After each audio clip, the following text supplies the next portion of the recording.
are making good progress in completing this important course. In Chapter 3, we went through the new financial ecosystem and the new players getting into our industry. In Chapter 4, we will deep dive into some of the digital technologies that are driving the tremendous transformation in the financial industry.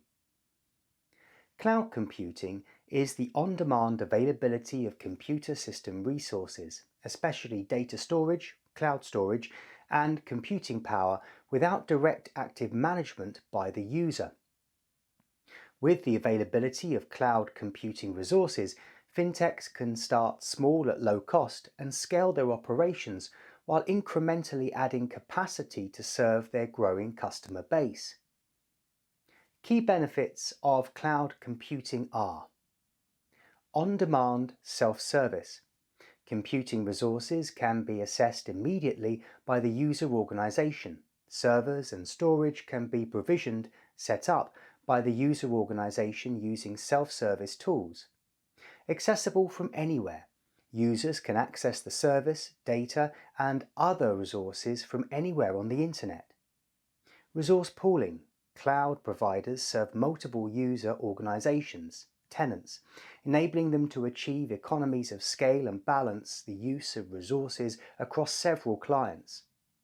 Elasticity. Resources can be added quickly so that organizations can scale up their capacity to meet peak demand, then scale back their use of resources when no longer needed. Pay-per-use. The customer organization pays only for the resources consumed. Usage is metered by the cloud provider. Regulatory restrictions may prevent the use of cloud computing in mission-critical applications involving sensitive data, such as personally identifiable information, PII. Even if not used for live production systems, cloud computing can still be valuable in the design and development stages of product development. The speed in setting up computing resources enables the rapid prototyping of product ideas, gathering feedback from focus groups and potential customers, and testing connectivity between systems.